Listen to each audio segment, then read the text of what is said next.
Next chapter है बेटा 12th standard का continuity and differentiability, 6th chapter element book से। तो चैप्टर रिलेटेड है 11th क्लास के लिमिट एंड डेरिवेटिव से, जो 11th क्लास में हमने चैप्टर किया था लिमिट एंड डेरिवेटिव, उससे रिलेटेड है ये। उस चैप्टर में हमने क्या किया था, किसी फंक्शन की लिमिट को चेक किया था हमने कि वो एग्जिस्ट करती है या नहीं करती, उसकी लिमिट एग्जिस्ट करती है या नहीं करती। तो एग्जिस्ट लिमिट कब करती है, जब ये जो वैल्यू है, ये जो वैल्यू लिखी हुई है, ये क्या हो, फाइनाइट डेफिनेट रियल हो, ठीक है ना। और दूसरे वे में हम चेक करते थे LHL और RHL अगर इक्वल आ जाएं तो उस फंक्शन की लिमिट एग्जिस्ट कर जाती थी, ठीक है ना, उस किसी क्रिटिकल पॉइंट के ऊपर। अब उससे एक कदम और आगे चलना, हमने किसी फंक्शन को चेक करना है कि वो कंटिन्यूअस है या नहीं, किसी फंक्शन को। और फंक्शन को चेक करने के, कंटिन्यूअस चेक करने के अपने पास दो मेथड हैं। और कंटिन्यूअस कहाँ पर चेक करना है, कंटिन्यूअस चेक करना है किसी एक पॉइंट के ऊपर, एक इंटरवल के ऊपर, या फिर पूरी रियल लाइन के ऊपर, ठीक है ना। जैसे कि मैं ग्राफिकली आपको समझा देता हूं।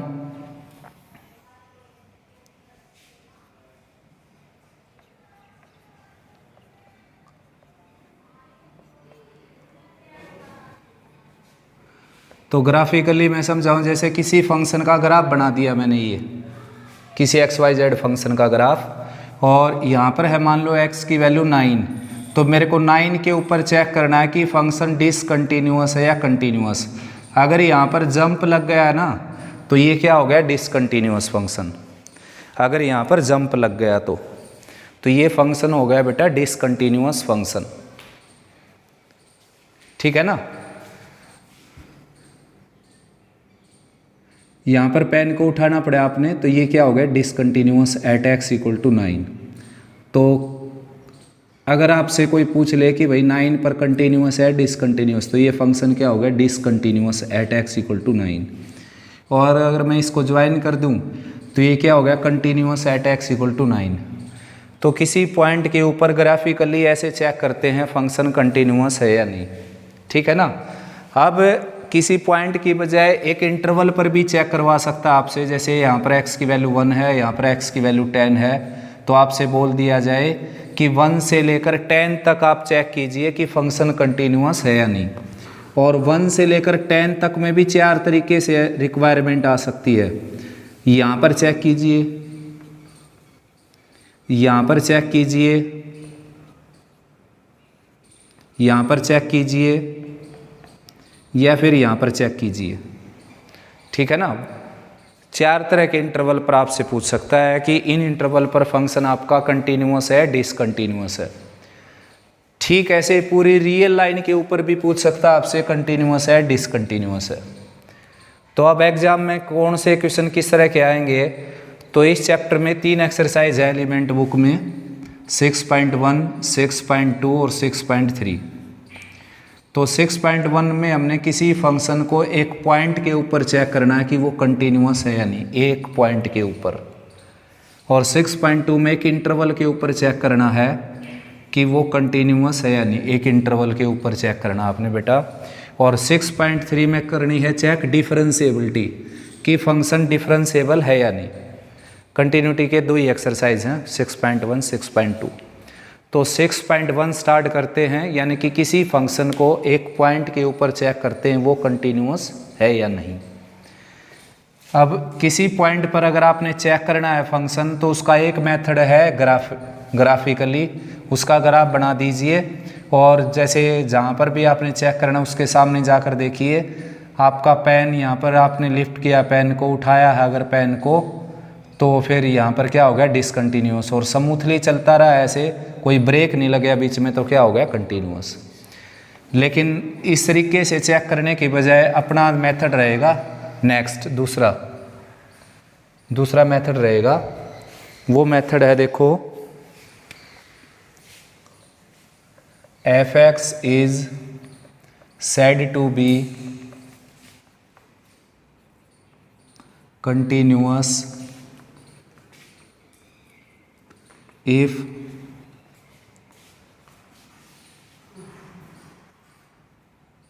एफ ऑफ ए एग्जिस्ट, यानी कि एफ ऑफ ए एग्जिस्ट करती हो, फाइनाइट हो, डेफिनेट हो, रियल हो, फाइनाइट, डेफिनेट एंड रियल हो। उसके बाद LHL एग्जिस्ट करती हो, फाइनाइट हो, डेफिनेट हो, रियल हो। RHL एग्जिस्ट करती हो, फाइनाइट हो, डेफिनेट हो, रियल हो। और लास्ट में, सबसे लास्ट में क्या है, LHL equal to RHL equal to F of A. अगर ये तीनों वैल्यू सेम आ जाएं तो समझो फंक्शन ए पर क्या हो गया, कंटिन्यूअस। ये तीनों वैल्यू अगर सेम आ गई तो आपका फंक्शन ए पर कंटिन्यूअस हो जाएगा बेटा। तो ये चेक करने का मेथड रहेगा 6.1 में भी, 6.2 में भी। किसी पॉइंट पर अगर आपने कभी चेक करना है कि फंक्शन आपका कंटिन्यूअस है या नहीं, तो उसके लिए आपने ये तीनों वैल्यू सेम दिखानी पड़ेंगी, तब जाकर फंक्शन आपका क्या होगा, कंटिन्यूअस। ठीक है ना। और डिसकंटिन्यूअस होगा तो क्या होगा, डिसकंटिन्यूअस होगा तो ये तीनों वैल्यू इक्वल नहीं आएंगी। कोई भी दो वैल्यू अगर इक्वल नहीं आई तो फंक्शन आपका डिसकंटिन्यूअस हो जाएगा। और डिसकंटिन्यू होने की जो काइंड होती है वो तीन तरह की होती है। वैसे तो अपने सिलेबस में नहीं है, वो मैं बता देता हूँ बेटा। एक फर्स्ट काइंड, सेकंड काइंड और third kind.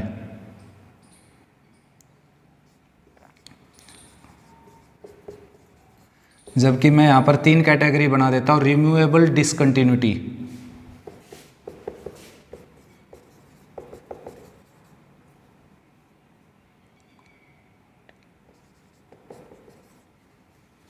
Discontinuity of first kind, discontinuity of second kind. तो भाई रिमूवेबल डिसकंटिन्यूटी क्या होती है बेटा, जब LHL RHL एग्जिस्ट करती हों और इक्वल हों।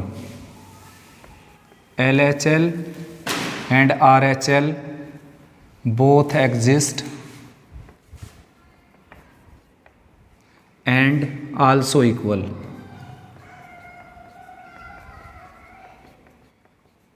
बट एफ ऑफ ए इनके इक्वल ना हो बेटा। LHL RHL दोनों एग्जिस्ट करती हों और एफ ऑफ ए के इक्वल ना हो तो ये क्या हो जाएगी, रिमूवेबल डिसकंटिन्यूटी बोलते हैं इसको। रिमूवेबल क्यों बोलते हैं, क्योंकि उस फंक्शन की वैल्यू अगर ए पर चेंज कर दे हम तो मतलब बदल जाएगी, इसकी डिसकंटिन्यूटी रिमूव हो जाएगी, कंटिन्यूअस बन जाएगा फंक्शन। अगर एफ ऑफ ए की वैल्यू हम चेंज कर दें तो इसमें LHL RHL की जितनी वैल्यू आई उतनी कर दें अगर इसमें, तो ये रिमूव हो जाएगी डिसकंटिन्यूटी, इसलिए इसको रिमूवेबल डिसकंटिन्यूटी बोलते हैं। डिसकंटिन्यूटी ऑफ फर्स्ट काइंड क्या होती है,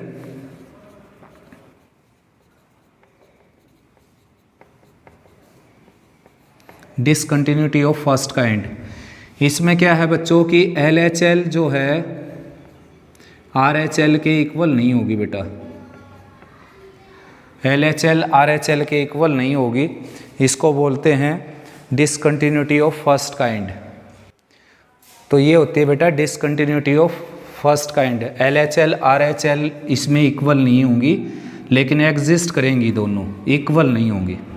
LHL RHL अनइक्वल हो जाएंगी लेकिन एग्जिस्ट जरूर करेंगी। एग्जिस्ट करेंगी तभी तो मैंने कंपेयर किया इनको, LHL and RHL both exist but not equal to, not both are equal, both are inequal. Next है discontinuity of second kind. Discontinuity of second kind में क्या होगा, LHL RHL इन दोनों में से या तो दोनों क्या होंगी, नॉट एग्जिस्ट करेंगी, ठीक है ना, या तो दोनों एग्जिस्ट नहीं करेंगी या कोई एक एग्जिस्ट नहीं करेगी, बस। या तो दोनों एग्जिस्ट नहीं करेंगी, मान लो ये इन्फिनिटी आ गई, ये 4 आ गई, या फिर ये इन्फिनिटी आ गई, ये 7 आ गई, या फिर ये भी इन्फिनिटी आ गई, ये भी इन्फिनिटी आ गई। तो या तो दोनों एग्जिस्ट नहीं करेंगी या फिर क्या होगा कि इनमें से कोई एक एग्जिस्ट नहीं करेगी, तो इसको डिसकंटिन्यूटी ऑफ सेकंड काइंड बोलते हैं। तो एक बार रिवीजन करवा देता हूँ मैं। किसी फंक्शन को कंटिन्यूअस बोला जाएगा अगर एफ ए एग्जिस्ट करता हो, उसमें किसी पॉइंट के ऊपर उसकी वैल्यू एग्जिस्ट करती हो जिसके ऊपर आप कंटिन्यूटी चेक कर रहे हो। एल एच एल एग्जिस्ट करती हो, आर एच एल एग्जिस्ट करती हो, मतलब फाइनाइट हो, डेफिनेट हो, रियल हो, फाइनाइट हो, डेफिनेट हो, रियल हो, ये, और तीनों बिल्कुल इक्वल हो, तो उस फंक्शन को बोला जाएगा it is continuous at X equal to A. ठीक है ना। डिसकंटिन्यूटी तीन तरह की होती है, ठीक है ना। Removable discontinuity of first kind, जिसमें L H L R H L exist तो करेंगी लेकिन इक्वल नहीं होंगी, और डिसकंटिन्यूटी ऑफ सेकंड काइंड जिसमें L H L R H L में से या तो दोनों एग्जिस्ट नहीं करेंगी या कोई एक एग्जिस्ट नहीं करेगी। अब स्टार्ट करते हैं बेटा। ग्रेजुएशन में ये चैप्टर प्रमोट होता है एज इट इज़, और फर्स्ट चैप्टर ही है ग्रेजुएशन का, बीएससी फर्स्ट का।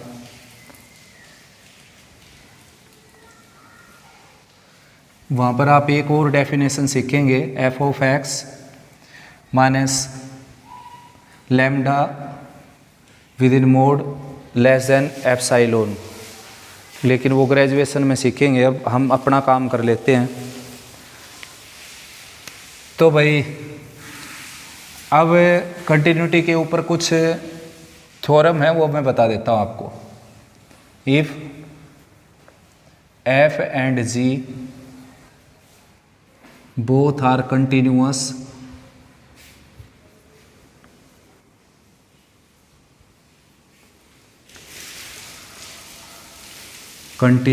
at x equal to A. अगर f और g दो ऐसे फंक्शन हैं बेटा जो दोनों के दोनों क्या हैं, कंटिन्यूअस है a के ऊपर। a कोई भी रियल नंबर है, a बिलोंग्स टू r लिख देता हूँ मैं, क्योंकि रियल पर ही चेक कर सकते हैं ना, रियल नहीं होगा तो कैसे चेक करेंगे उसके ऊपर। तो भाई बच्चों f plus g is also continuous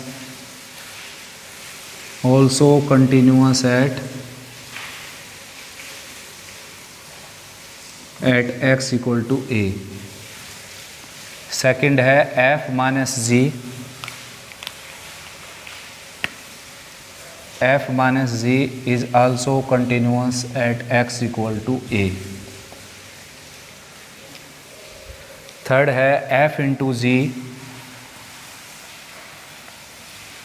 is also continuous at x equal to a। और फोर्थ है f by g is also continuous at x equal to a provided that ga is not equal to 0, क्योंकि अगर lower part 0 हो गया तो क्या बन जाएगा, इन्फिनिटी। नेक्स्ट है fifth, k into f is also continuous at x equal to a। यानी कि उस फंक्शन को किसी स्केलर से अगर मल्टीप्लाई कर दिया जाए, नॉन जीरो स्केलर है ये k, जैसे कि 1 2 3 4 -1 -2 -3 1/2 2/7 and so on, any real number excluding zero. तो उस फंक्शन को अगर किसी स्केलर से मल्टीप्लाई कर दिया जाए तो वो भी क्या हो जाएगा, फंक्शन कंटिन्यूअस। मतलब पहले कंटिन्यूअस था तो बाद में भी क्या रहेगा, कंटिन्यूअस। देख लीजिए बेटा, ये हैं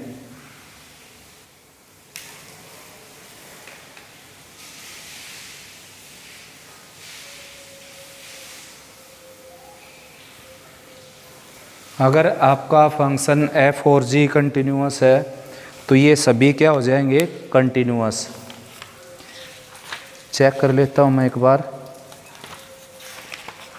और 6.2 में दोबारा से ये थ्योरम प्रूव करेंगे हम, वहाँ पर एक इंटरवल के ऊपर बात करेंगे इनकी। ठीक है बेटा, यही है 5 पार्ट। वहाँ पर एक इंटरवल के ऊपर यही बात प्रूव करनी है हमने। अब स्टार्ट करते हैं, देखो फर्स्ट थ्योरम स्टार्ट करते हैं, ये वाली।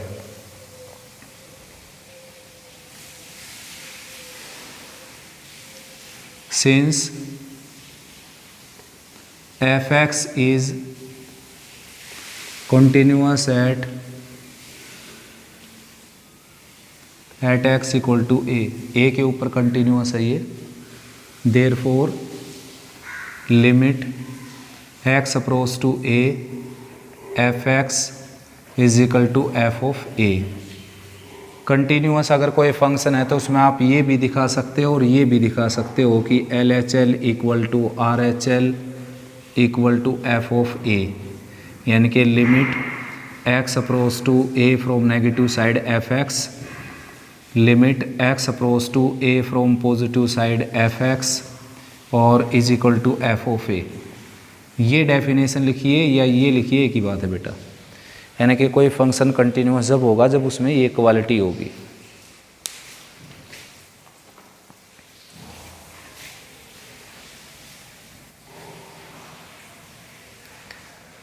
ठीक ऐसे ही अगर जी एक्स कंटिन्यूअस दे रखा है बुक वाले ने, since g x is continuous function at x equal to a, therefore limit x approach to a gx is equal to g of a। ठीक है ना, ये सब कुछ गिवन के भी यहाँ पर मैंने लिख दिया क्योंकि ये दोनों क्या दे रखे थे, कंटिन्यूअस। तो कंटिन्यूअस दे रखे थे तो भैया ऐसा लिख सकते हैं हम। उसके बाद हमने प्रूव करना है कि f plus ji of x भी क्या होगा, कंटिन्यूअस होगा। और सम ऑफ टू फंक्शन तो आप 11th क्लास में कर ही चुके हैं कि कैसे उनको ऐड करते हैं। तो अब मैं चेक करता हूँ, अगर मैंने ये प्रूव कर दिया limit x approach to a F x plus ji x is equal to F of A plus ji of A, अगर मैंने ये प्रूव कर दिया तो समझो मैंने प्रूव कर दिया कि f प्लस जी जो है वो कंटिन्यूअस फंक्शन हो गया किस पर, a पर। यानी कि कुल मिलाकर मेरे को ये प्रूव करना है।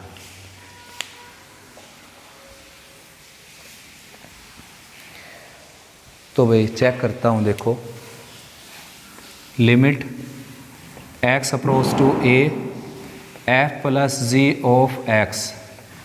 देखो सम ऑफ टू फंक्शन जो होता है एफ एक्स प्लस जी एक्स, उसको आप ऐसे डिनोट कर सकते हैं f plus ji of x, ऐसे +1 क्लास में पढ़ा था आपने। तो अब मैं क्या है कि इसकी जगह मैं अब ये यूज़ करता हूँ यहाँ पर, limit x approach to a F x plus ji x, मैंने ये लिख दिया इसके प्लेस पर, यहाँ पर बताया मैंने। ठीक है, अब क्या है कि +1 क्लास में एक और बात सीख चुके हैं आप लिमिट एंड डेरिवेटिव में, कि लिमिट जो है वो दो फंक्शन के सम के साथ डिस्ट्रीब्यूट हो जाती है, अंदर चली जाएगी। ये हो जाएगा limit x approach to a F X और plus limit x approach to a ji x.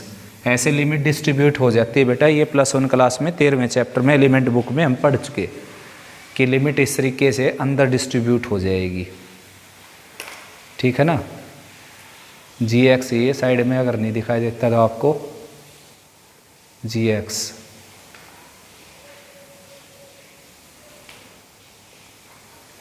यहाँ बता देता हूँ मैं ये बात। +1 क्लास में हमने पढ़ा था limit x approach to a F x plus ji x. तो ये पढ़ा था हमने कि ये जो लिमिट है ये डिस्ट्रीब्यूट हो जाएगी दोनों के साथ, f x plus limit x approach to a ji x. ये पढ़ चुके हम, ये भी पढ़ चुके हम कि यहाँ पर प्रोडक्ट हो तो भी डिस्ट्रीब्यूट हो जाएगी और कोसेंट हो तो भी डिस्ट्रीब्यूट हो जाएगी, provided that lower part is not equal to 0। तो ये मैंने लिमिट को डिस्ट्रीब्यूट कर दिया।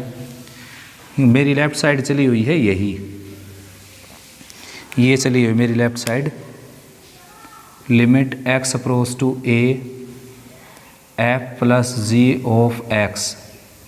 और राइट में मेरे पास आ चुका है ये आ चुका है मेरे पास राइट में, पहले ये आया था उसके बाद ये आ चुका। अब इसके बाद मैं अपने पास से लिखता हूँ यहाँ पर f ऑफ a और इसके प्लेस पर लिख दिया मैंने g ऑफ a। अब ये आपने बताना मैंने क्यों किया ऐसा, इसको देखते हुए किया मैंने, क्योंकि एफ एक्स कंटिन्यूस है तो limit x approach to a f x क्या हो जाएगा एफ ए, तो इसकी जगह मैंने क्या लिख दिया एफ ए, ठीक है ना। और ये था जी एक्स अगर कंटिन्यूस है तो limit x approach to a g x क्या हो जाएगा जी ए, तो इसके प्लेस पर मैंने क्या लिख दिया जी ए। आया समझ में। अब जैसे इसके बाद मैं ये स्टेप लिख सकता हूँ, इसके बाद ये लिख सकता हूँ, क्योंकि दोनों एक ही बात है, तो इसके बाद मैं ये लिख देता हूँ। तो यहाँ पर x की जगह कौन है a, तो ये आ गया limit x approach to a f of plus ji of x is equal to f plus ji of a। ये देखो, ये मैंने प्रूव कर दिया कि इसकी जो लिमिट है वो इसकी वैल्यू a पर जितनी आती है उसके इक्वल आती है इसकी लिमिट, तो that is f plus g is also a continuous function if f and g are both continuous function. अगर f और g दोनों कंटिन्यूस हैं तो उनका सम भी डेफिनेटली क्या होगा कंटिन्यूस, ठीक है ना। ठीक ऐसे ही नेक्स्ट थ्योरम करवाते हैं, केवल साइन चेंज करना है, इसमें हमने प्लस की बजाय माइनस का साइन लगा देना बस।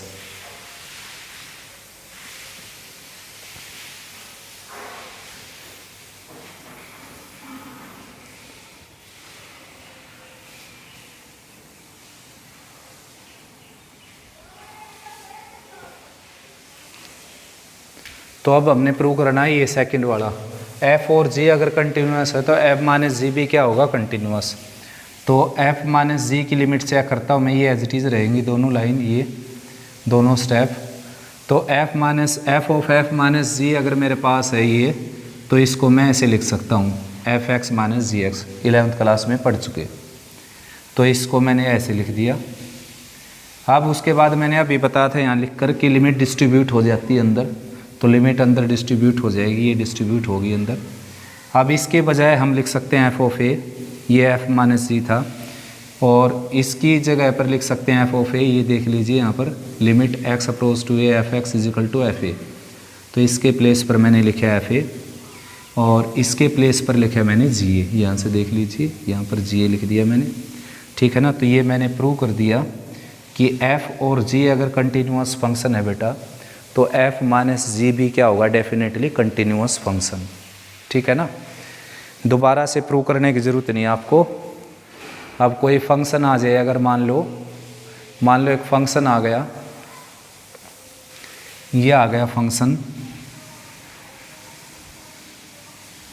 साइन एक्स प्लस 2x, ये आपने चेक करना है π/2 के ऊपर।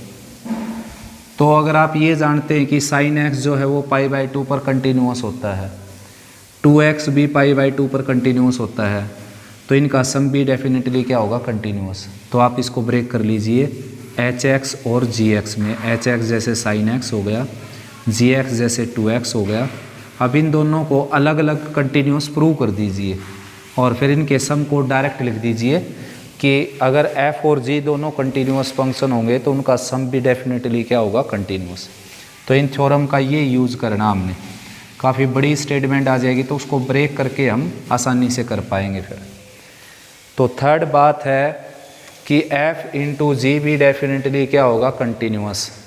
ये दोनों स्टेप एज इट इज़ रहेंगे, f अगर कंटिन्यूस है तो ऐसा हो जाएगा, gx कंटिन्यूस है तो ऐसा हो जाएगा, और f डॉट जी को मैं लेकर चल पड़ा। अब f डॉट जी को आप ऐसे लिख सकते हैं, देखो f डॉट जी को 11th क्लास में पढ़ चुके, तो ये मैं लेकर चल पड़ा। अब इसकी बजाय मैं ये लिखूँगा। अब आप जानते हो लिमिट तो ऐसी है कि डिस्ट्रीब्यूट हो जाएगी दोनों के साथ, प्रोडक्ट हो, एडिशन, सब्ट्रैक्शन कुछ हो चाहे। तो ये f डॉट जी जो है वो इक्वल हो गया एफ ए इंटू जी ए के इक्वल। तो f डॉट जी जो है f डॉट जी ऑफ ए के इक्वल हो गया। तो यानी कि मैंने प्रूव कर दिया कि f और g अगर कंटिन्यूस फंक्शन है तो उनका प्रोडक्ट भी क्या होगा डेफिनेटली कंटिन्यूस ही होगा। अब मेरे को प्रूव करना है कि f बाई जी भी क्या होगा कंटिन्यूस फंक्शन। तो ये दोनों स्टेप एज इट इज़ रहेंगे, दोनों स्टेप। अब f बाई जी को मैं लेकर चल पड़ा, मैं ऐसे लगा देता हूँ, ये है f बाई जी, मैंने ऐसे लगा दिया इरेज करने की बजाय। तो इसको मैंने ऐसे ब्रेक कर दिया क्योंकि अगर f x by g x है, यहाँ पर भी मैं यही लाइन लगा देता हूँ, तो इसको आप ऐसे डिनोट कर सकते हो f x by g x को, तो आप इसको कर सकते हो f by ji of a, ऐसे लिख सकते हो आप, एक्स है यहाँ पर एक्स, ऐसे f x by g x, f by ji of x. तो इसी तरीके से मैंने डिवीज़न में, चलो डिवीज़न में भी लिख देता हूँ मैं, क्या लगेगा यहाँ पर लिखने में, ये लिख दिया देखो एफ बाई जी, यानी कि इसकी लिमिट निकालनी मेरे को f by ji of x की, तो इसको मैंने ऐसे लिखा, फिर लिमिट को मैंने डिस्ट्रीब्यूट कर दिया, तो लिमिट डिस्ट्रीब्यूट हो जाएगी, अपर पार्ट पर अलग से लग जाएगी, लोअर पार्ट पर अलग लग जाएगी, provided that g A is not equal to zero.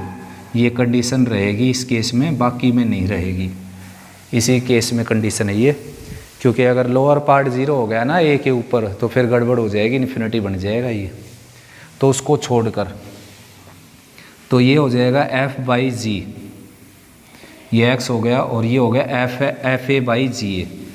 ऐसा क्यों लिखा मैंने एफ ए बाई जी ए, ये देख लीजिए बेटा, ये कंटिन्यूस था तो इसकी जगह आप एफ ए लिख सकते हैं, ये कंटिन्यूस है तो इसकी जगह जी ए लिख सकते हैं, और ये लेफ़्ट में लिखा हुआ है ही, तो यानी कि मैंने प्रूव कर दिया कि F by ji of A जो है X limit x approach to F by ji of X is equal to F by ji of A, इसके इक्वल मैंने इसको प्रूव कर दिया, ठीक है ना। लेकिन एक बात है यहाँ पर, कंडीशन है ज़बरदस्त, G A is not equal to zero, तो ये कंटिन्यूस हो जाएगा। यानी कि क्या है कि एफ और जी, अगर दोनों एफ और जी अगर दोनों इंडिविजुअली ए पर कंटिन्यूस है तो उनका सम डेफिनेटली ए पर कंटिन्यूस हो जाएगा, उनका डिफरेंस ए पर कंटिन्यूस हो जाएगा, उनका प्रोडक्ट ए पर कंटिन्यूस हो जाएगा, कोई कंडीशन नहीं।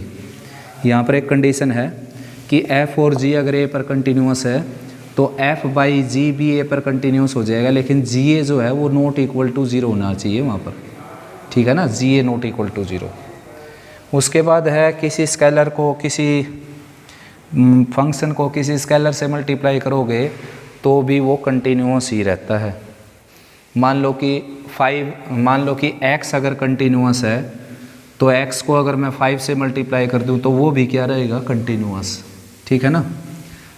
तो कॉन्टीन्यूस फंक्शन का स्केलर टाइम फंक्शन भी हमेशा क्या होता है, कॉन्टीन्यूस ही होता है। तो यहाँ पर मैं लेकर चल पड़ा एफ एक्स एक कॉन्टीन्यूस फंक्शन है, और मेरे को प्रूव करना है k इंटू एफ भी कॉन्टीन्यूस फंक्शन है, k इंटू एफ एक्स, ये चेक करना मेरे को, इसकी लिमिट किसके इक्वल आती है। तो भाई ये आपने 11th क्लास में पढ़ लिया कि जो लिमिट है ना वो कांस्टेंट के ऊपर अप्लाई नहीं होती, कांस्टेंट बाहर निकल आता है।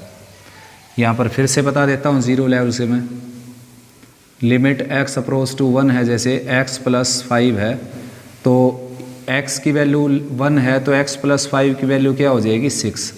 मतलब जैसे जैसे x 1 को अप्रोच करेगा तो x प्लस 5 किसको अप्रोच करेगा, 6 को। लेकिन अगर x 1 को अप्रोच करता है तो 5 किसको अप्रोच करेगा, 5 को ही। तो कांस्टेंट के ऊपर कभी लिमिट नहीं लगती, क्योंकि 1x अगर 1 की तरफ आने लग रहा है तो 5 किसकी तरफ जाएगा, तो 5 तो अपनी जगह पर रहेगा, कहीं नहीं जाएगा। वेरिएबल बदलता है, कांस्टेंट थोड़ा बदलता है, तो कांस्टेंट के ऊपर कभी लिमिट अप्लाई नहीं होती।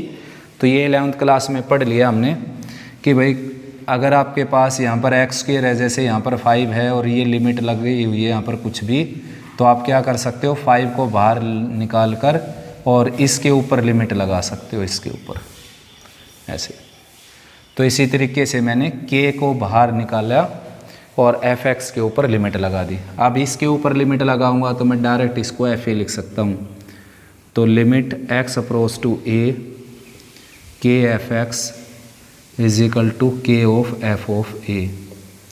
तो बस मैंने प्रूव कर दिया कि अगर एफ एक्स कंटिन्यूस फंक्शन है तो k इंटू एफ एक्स भी क्या हो जाएगा, कंटिन्यूस, ठीक है ना। आया बेटा समझ में। आगे बढ़ते हैं अब एक्सरसाइज की तरफ। उसके बाद इसमें एक थ्योरम है बेटा, एक और थ्योरम है, वो छोड़ेंगे हम क्योंकि उसमें कंपोजिशन यूज होता है जो सिलेबस में है ही नहीं, कंपोजिशन बेस्ड है वो थ्योरम, तो उसको छोड़ना पड़ेगा आपको, आपने भी नहीं करनी वो फिलहाल थ्योरम। आगे सिलेबस में कुछ चेंज होता है तो मैं ध्यान रखूँगा, मैं करवाऊँगा। अगर वो आ गई तो सिलेबस में इंक्लूड हो गई, तो अभी फ़िलहाल सिलेबस में नहीं है। तो अब स्टार्ट करते हैं भाई बच्चों। Check the continuity of the flowing function at the indicated point.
तो ये फर्स्ट स्टेटमेंट, आपने चेक करना है कि ये फंक्शन 2x + 3 जो फंक्शन है वो कंटिन्यूअस है या नहीं, किसके ऊपर,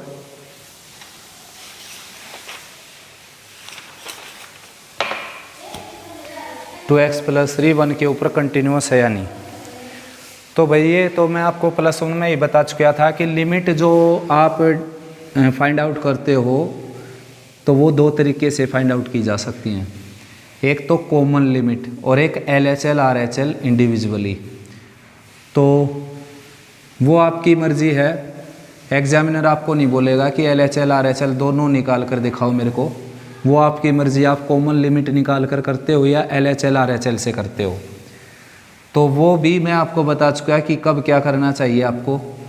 LHL RHL खास तौर पर मैंने जब बताया, जब पीस वाइज फंक्शन दे रखा हो, मॉडुलस के साथ विदाउट मोड दे रखा हो, ग्रेटेस्ट इंटीजर फंक्शन दे रखा हो, इस तरह के केस में मैंने आपको बताया कि यहाँ पर ज़्यादातर आपको LHL RHL निकालनी पड़ेगी, वरना आप कॉमन लिमिट निकाल सकते हो।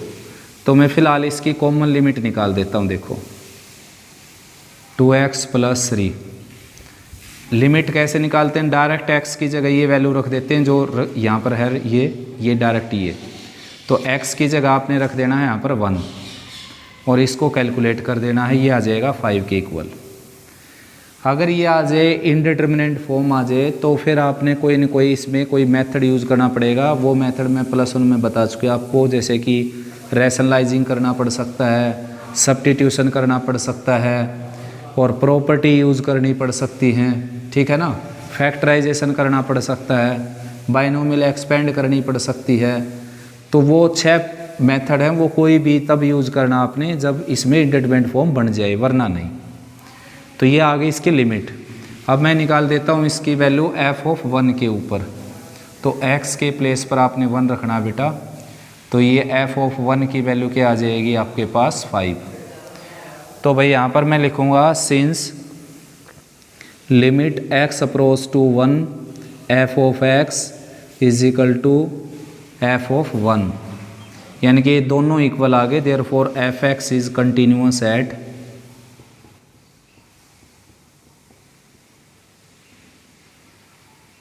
x = 1।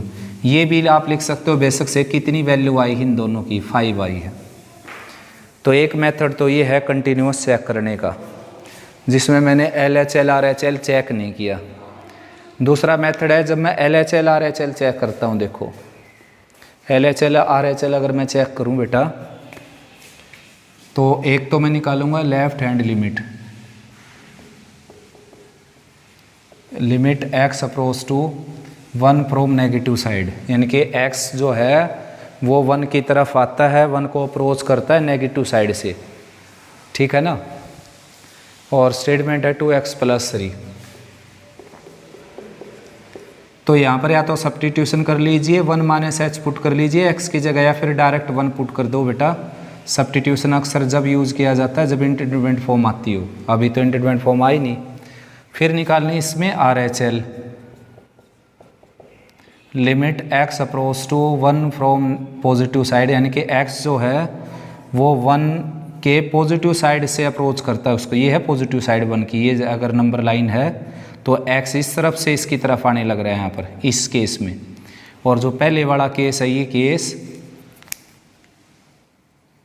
इसमें x जो है वो नेगेटिव साइड से 1 को अप्रोच करता है इस केस में, और इस केस में x पॉजिटिव साइड से 1 को अप्रोच करता है। और यहाँ पर स्टेटमेंट है आपकी वही 2x + 3, तो x की जगह 1 रखेंगे तो ये आ जाएगा 5। LHL RHL दोनों इक्वल होगी बेटा इसकी। उसके बाद आपने चेक करना है f(1), तो वो भी क्या है स्टेटमेंट में जहाँ पर x है ना वहाँ पर 1 पुट कर देना है। तो ये हो गया 2 × 1 + 3, यानी कि ये भी आ गया 5। अब मैं यहाँ लिख सकता हूँ since limit x approach to 1 from negative side fx, यानी कि LHL equal to limit x approach to 1 from positive side fx, यानी कि RHL equal to f(1). Therefore fx is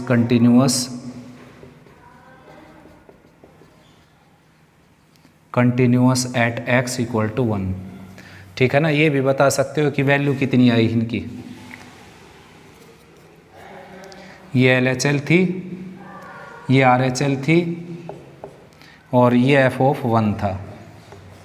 तीनों इक्वल आ गए, तीनों है ना जो 5 के इक्वल आई तीनों।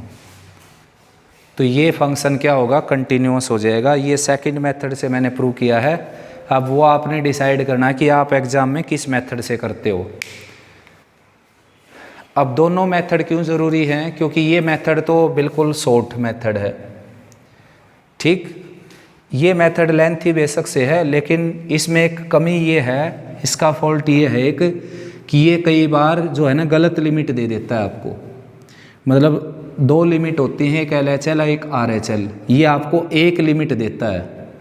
अब किसी क्वेश्चन में ऐसा हो सकता है कि किसी क्वेश्चन में दोनों लिमिट सेम हो, तो फिर वो दोनों इतनी ही आएंगी, एक आ गई तो जितनी, वो दोनों इतनी ही आएंगी। लेकिन कुछ क्वेश्चन ऐसे भी होते हैं बेटा जिसमें LHL RHL डिफरेंट होती हैं, तो वो ये जो मेथड ये आइडेंटिफाई नहीं कर पाएगा उनको कि डिफरेंट है या सेम है। ये मेथड आइडेंटिफाई कर पाएगा। LHL अगर RHL से डिफरेंट होगी तो वो इसमें सामने आ जाएगी आपके, क्योंकि फंक्शन डिसकंटिन्यूअस तब भी हो जाता है जब LHL RHL इक्वल ना हो, दोनों एग्जिस्ट करती हैं और इक्वल ना हो। फर्स्ट काइंड ऑफ डिसकंटिन्यूटी मैंने करवाई थी आपको, वही तो थी जिसमें LHL RHL दोनों एग्जिस्ट करती हों लेकिन दोनों इक्वल ना हो, एग्जिस्ट दोनों करती हों। तो ये मेथड में इसलिए थोड़ी सी कमी है।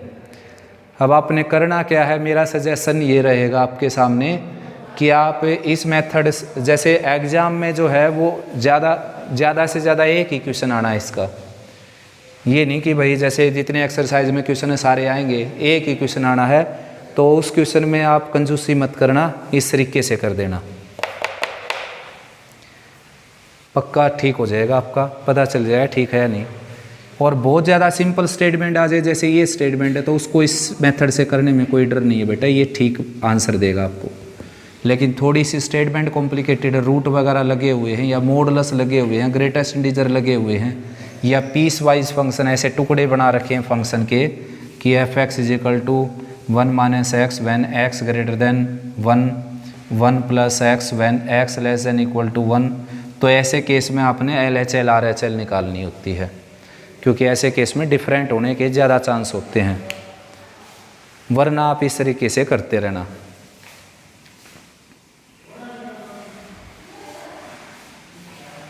अब जो डिफरेंट सम है ना वो मैं करवाऊंगा, इसका एक जैसे सम आपने खुद ही करने ट्राई। ये फर्स्ट पार्ट मैंने इसलिए करवाया था कि थोड़ा सा आपको पता चल जाए कि क्या मेथड होता है चेक करने का। दोनों मेथड से मैंने करवा दिया।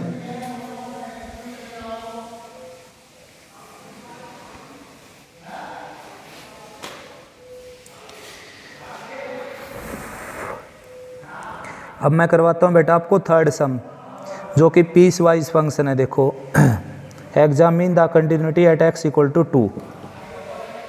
थर्ड सम है ये।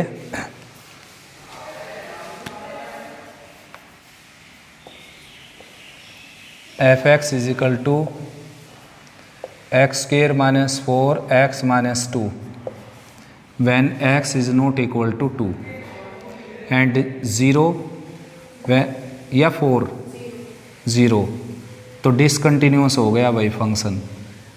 4 होता तो कंटिन्यूस हो जाता ये। अब देखो, पहले स्टेटमेंट को समझना ज़रूरी है। जिसकी जितनी केयरफुली रीडिंग होगी ना स्टेटमेंट के ऊपर, उतना ही उसका आंसर ठीक होगा।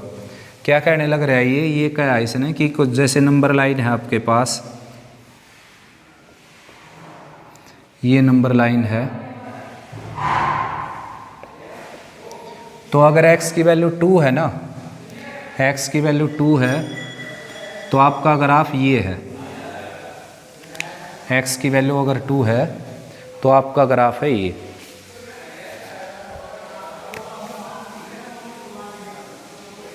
ये आपका ग्राफ, अगर x की वैल्यू 2 है तो। यानी कि केवल आपने 2 पर चेक करना है, तो यहाँ पर चेक करना है, यहाँ पर, ठीक है ना। और x की वैल्यू 2 नहीं है तो ये ग्राफ जैसे इसके ऊपर से यहाँ से कुछ जाएगा इस तरीके से, ठीक, और 2 के ऊपर यहाँ से टूट कर यहाँ पर आ जाएगा ग्राफ, ये बताया इसने। क्योंकि 2 पर तो इसकी वैल्यू क्या होगी, 0, यहाँ पर 0 होगी ना, और इसमें 2 पर इंडेटरमिनेट फॉर्म आने लग रही है, तो यानी कि 2 पर ये ग्राफ टूट कर यहाँ पर आ जाएगा। देखो कैसे चेक करना हमने इसको, एट x इक्वल टू 2 पर चेक करना आपने इसको। ये वैसे मैंने सही ग्राफ नहीं बनाया, इसका रफ डायग्राम बनाया, ये इसका ग्राफ नहीं है, जो फंक्शन आपके सामने है उसका ग्राफ नहीं है ये बस मैंने एक एग्जाम्पल लिया है आपको आसान बनाने के लिए, आपके समझ में आ जाए आसान एग्जाम्पल, इसलिए मैंने आसान एग्जाम्पल लिया है यहाँ पर। तो भाई LHL RHL चेक नहीं करूँगा मैं, डायरेक्ट लिमिट चेक करूँगा मैं इसकी, कॉमन लिमिट।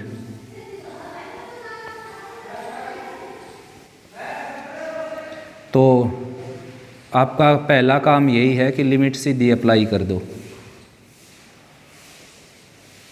0/0 फॉर्म आ गई, इसको बोलते हैं इंडिटरमिनेट फॉर्म।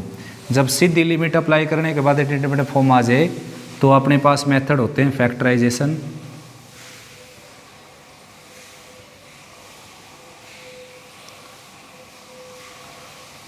सब्स्टिट्यूशन,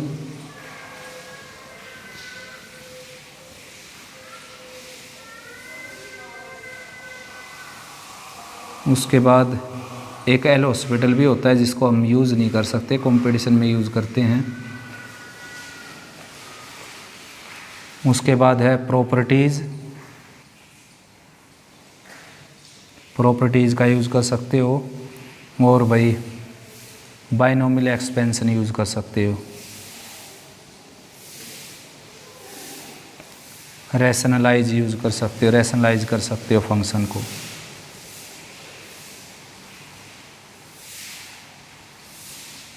ये मेथड है रैशनलाइजिंग। 6 मेथड हैं। जब भी आपके स्टेटमेंट में आप लिमिट पुट करते हो और लिमिट पुट करते ही क्या बन जाए, इनडिटरमिनेट फॉर्म, तो ये 6 में से कोई मेथड यूज़ कर सकते हो आप, लेकिन मेरे ख्याल में ये मेथड मत यूज़ करना, ये कंपटीशन का मेथड है एल हॉस्पिटल। पहले मैं इसको एल हॉस्पिटल से ही निपटाता हूँ। देखो क्या करना, आपने अपर पार्ट का डेरिवेटिव अपर पार्ट में करना है और लोअर पार्ट का डेरिवेटिव लोअर पार्ट में। वैसे ये रूल नहीं होता डेरिवेटिव का।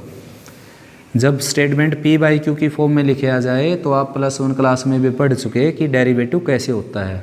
लोअर पार्ट का स्क्वायर होता है, lower part as it is, upper का derivative minus upper as it is lower का डेरिवेटिव, ऐसे होता है डेरिवेटिव U/V रूल से। लेकिन ये एक ट्रिक है, लैंग्रेज नाम था मैथमेटिशियन का, उसका ये रूल है, उसकी एक ट्रिक है ये कि भाई अपर पार्ट का डेरिवेटिव अपर पार्ट में कर दो आप, लोअर पार्ट का लोअर पार्ट में, और फिर आप इसमें लिमिट अप्लाई कर दो, आपका आंसर आ जाएगा। तो 2 यहाँ पर पुट कर दिया, 4 आ गया। तो ये मैंने क्वेश्चन है एल हॉस्पिटल से इसकी लिमिट निकाल दी। अभी मैंने पूरा नहीं किया, केवल मैं आपको लिमिट निकालने के 6 मेथड बताने लग रहा हूँ। कि इसकी लिमिट कैसे निकाल सकते हो आप जब इंडेटरमिनेट फॉर्म आ जाए तो। ठीक है ना, क्वेश्चन तो जब पूरा होगा जब वो लिमिट इसके इक्वल आ जाएगी तो कंटिन्यूस बोल दूंगा, इसके इक्वल नहीं आएगी तो डिसकंटिन्यूस बोल दूंगा। तो अभी अगर मैं बात करूं लिमिट कितनी आ गई 4, जबकि एफ ऑफ 2 कितना है 0, तो फंक्शन तो डिसकंटिन्यूस है, ये पहले बताया था मैंने आपको। तो जब भी इंडेटरमिनेट फॉर्म आ जाए तो आप पहले हॉस्पिटल से ऐसे कर सकते हो, लेकिन सीबीएसई के एग्जाम में मत करना। दूसरा है फैक्टराइजेशन से। तो फैक्टराइजेशन से अपर पार्ट के फैक्टर कर लो आप, यानी कि जब भी इंडेटरमिनेट फॉर्म बनती है तो डेफिनेटली हर किसी क्वेश्चन की बात करता हूँ मैं, लिमिट को यहाँ निकाल लो और इसको लेफ्ट में लेकर आ जाओ। मतलब x-2 अपर और लोअर पार्ट में कॉमन मिलेगा आपको, कैंसिल होगा ज़रूर। अगर लिमिट 1 है तो x-1 कैंसिल होगा, लिमिट -1 है तो x+1 कैंसिल होगा, लिमिट -2 है तो x+2 कैंसिल होगा। ये हर किसी क्वेश्चन की बात होती है। तो इसमें मैं फैक्टराइजेशन से अगर मैं करूं तो अपर पार्ट के मैंने फैक्टर कर दिए x-2 और x+2,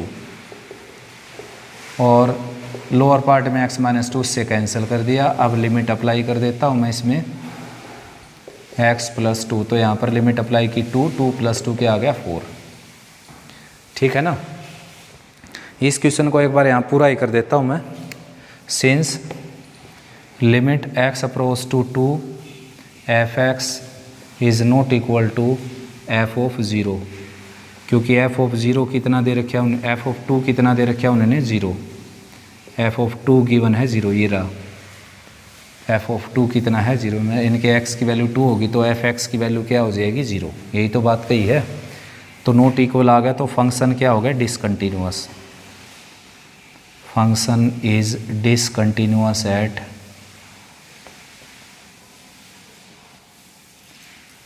x equal to 2, x equal to 2 पर क्या हो गया, ये डिसकंटिन्यूअस हो गया फंक्शन।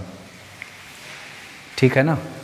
तो बेटा मैंने आपको ये क्वेश्चन करवाया कैसे, सबसे पहले मैंने लिमिट चेक की, इसकी लिमिट पुट की तो 0/0 फॉर्म आ गई, और 0/0 फॉर्म आने के बाद मैंने क्या लगा दिया फैक्टराइजेशन, ये लगा दिया फर्स्ट मेथड फैक्टराइजेशन। आप जिसके भी फैक्टर होते हैं उसको फैक्टर करके कैंसिल कर दो, कैंसिल ज़रूर होगा x-2। अगर लिमिट x-1 है तो x+1 कैंसिल हो जाएगा, लिमिट x अप्रोच टू 5 है तो x-5 कैंसिल हो जाएगा। फिर लिमिट अप्लाई कर दी, ये 4 आ गया, f ऑफ 2 0 दे रखा है तो दोनों अनइक्वल आ गए तो डिसकंटिन्यूस हो गया। तो यहाँ तक का जो पोर्शन है देखो, यहाँ तक का ये पोर्शन, ये वाला पोर्शन, ये मैंने आपको करवाया फैक्टराइजेशन से। ठीक, ये आप इन सभी मेथड से कर सकते हो। हेलो हॉस्पिटल से बता ही चुका मैं, अपर पार्ट का डेरिवेटिव कर दो और लोअर पार्ट का डेरिवेटिव कर दो, फिर इसमें लिमिट पुट कर दो आप। अगर लिमिट पुट करने के बाद अब भी इंडेटरमिनेट फॉर्म बन जाए तो एक बार फिर डेरिवेटिव कर दो, फिर बन जाए तो फिर डेरिवेटिव कर दो, फिर बन जाए तो फिर डेरिवेटिव कर दो, मतलब जब तक करते रहो डेरिवेटिव जब तक इंडेटरमिनेट फॉर्म टूट ना जाए। यहाँ पर तो पहले बार में टूट गई है तो आंसर आ गया इसका वो बड़ा 4। तो ये मैंने एल हॉस्पिटल से करवाया। अब करवाता हूँ सब्स्टिट्यूशन से। सब्स्टिट्यूशन में x की जगह है ना 2 - h पुट कर लो, x की जगह 2 - h पुट किया, यही पुट करना होता है। जो भी लिमिट है ना, लिमिट को यहाँ उतारना आपने, जो भी लिमिट है ऐसे, और इसमें -h या +h कर दो, बस यहाँ इक्वल लगा दो। +h करोगे तो राइट हैंड लिमिट आ जाएगी, -h करोगे तो लेफ्ट हैंड लिमिट आ जाएगी। तो लिमिट x अप्रोच टू 2 था ये, तो x की जगह 2 + h पुट कर दिया तो h अप्रोच टू क्या हो गया 0। और यहाँ पर जो था ना x, उसकी जगह 2 + h पुट किया मैंने, 2 + h का स्क्वायर और -4 डिवाइडेड बाई 2 + h और -2। ठीक है ना। तो ये इससे कैंसिल हो गया, इसका स्क्वायर करूँगा तो 4 + h स्क्वायर और +4h -4 डिवाइडेड बाई h, ये कैंसिल हो गया। लिमिट चली हुई h अप्रोच टू 0। अब आपने यहाँ पर फैक्टराइजेशन लगाना पड़ेगा, वरना लिमिट भरती है इंडेटरमिनेट फॉर्म बन जाएगा। ये अपर पार्ट लोअर पार्ट से h कैंसिल कर दिया, अब h की जगह 0 पुट करूँगा तो 4 आ गया। तो ये मैंने आपको करवा दिया सब्स्टिट्यूशन से। प्रॉपर्टी से करवा देता हूँ। ये प्रॉपर्टी होती है एक, limit x approach to a x raise to the n minus a raise to the n by x minus a, इसका आंसर होता है n a की n-1 +1 क्लास में पढ़ी थी हमने। तो यहाँ पर क्या है देखो, यहाँ पर 2 है और 4 को भी मैं क्या लिख सकता हूँ, 2 की पावर 2, नीचे x माइनस 2 है तो ये 2 सामने आ जाएगा और 2 के ऊपर 2 माइनस 1 यानी कि 1 पावर बच जाएगी, तो 2 इंटू 2 क्या हो जाएगा 4। ये प्रॉपर्टी से करवा दिया। उसके बाद बाइनोमियल इसके ऊपर लगेगी नहीं, रैशनलाइजिंग से करवा देता हूँ। ज़रूरी नहीं है कि एक क्वेश्चन हर किसी मेथड से हो पाएगा। बाइनोमियल जब लगती है जब कंप्लीट के ऊपर पावर हो, 2 टर्म के ऊपर, तो बाइनोमियल तो है ही नहीं अभी। उसके बाद रैशनलाइजिंग, रैशनलाइजिंग आप कर सकते हो, इसको डेनोमिनेटर से रैशनलाइज कर सकते हो। x प्लस 2 से मल्टीप्लाई डिवाइड कर दिया और नीचे क्या हो गया, x माइनस 4 बन गया नीचे, और ये x प्लस 2 ये है, ये इससे कैंसिल हो गया। लिमिट बाहर चली हुई थी x approach to 2, x approach to 2, यहाँ पर 2 पुट कर दिया, 4 आ गया। लेकिन एग्जाम में आपने इनमें से कौन सा मेथड यूज़ करना है, एल हॉस्पिटल छोड़कर किसी से भी आप इसमें निकाल सकते हो, एल हॉस्पिटल को छोड़कर। तो आपका काम रहेगा जो भी स्टेटमेंट उसमें लिमिट पुट करो, इंडेटरमिनेट फॉर्म आ जाए तो इनमें से कोई भी मेथड लगाओ एल हॉस्पिटल छोड़कर और उसकी लिमिट निकालो फिर, और फिर एफ ऑफ ए निकालो। अगर सब कुछ इक्वल आ जाए तो फंक्शन कंटिन्यूस हो जाएगा, वरना डिसकंटिन्यूस हो जाएगा। ठीक है ना, यहाँ तक अच्छे से रिवाइज करो बेटा, कल की क्लास में कंटिन्यू करते हैं। फिर इसके इम्पोर्टेंट क्वेश्चन मैं करवाऊँगा कल, इम्पोर्टेंट, और साथ में जो थोड़े से लेंथी हैं और डिफरेंट हैं वो क्वेश्चन करेंगे हम कल।